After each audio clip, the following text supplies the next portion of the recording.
And friend, okay, yes. You and the duo saja and no smoking, okay? Thank you. Apa yang ngomongnya biaya kamu ngisor kayak itu kan dua. Ya. Kenapa orang bawa ngisirnya yuk gantian? Gantian posisinya. Karepe piye Pak niku? Nek mengisite kok gantian niku? Maksudnya bisa ngisor, jenengan lagi ning kene ngono. Nek kesel piye? Yo larang. Kok baleni nah? Nek keturun. Ini bahasa apa kak? Wong nyanyi iki lho nek keturun. Nganggo keturun bareng Pak lho. Pri. Monggo kari dawuh ngesake lelagon menapa? Monggo Pak. Sarung jagung Pak Narto Sabdo napa sarung jagung Seragenan? Oh, Seragenan. Seragenan. Lah iki sarunge jagung. Ngoten niku. Nggih. Sarung jagung, sarung. Panas ya kak? Ini panyuwunan apa pamundutan? Aku kudu dijelasin sisan. Tangkap Rian. Menika panyuwunan apa pamundutan?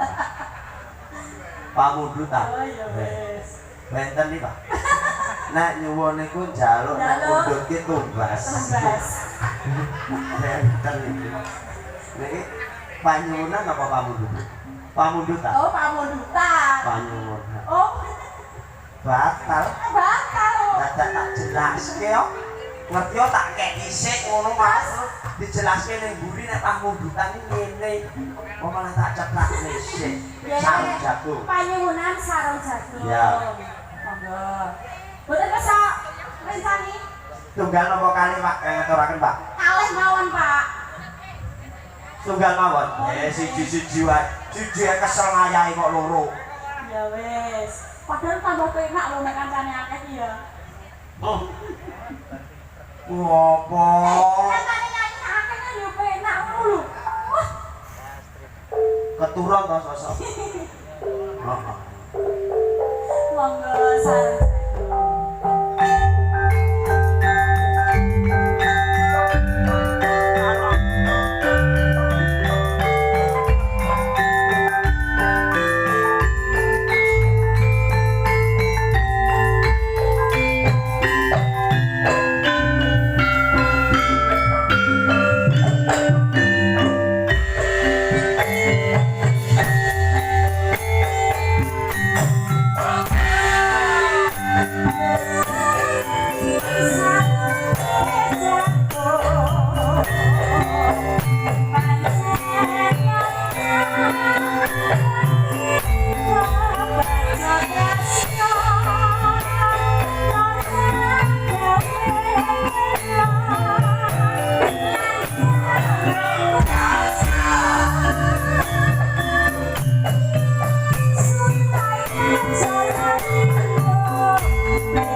usah dibatin le Pak. Nggih, Pak.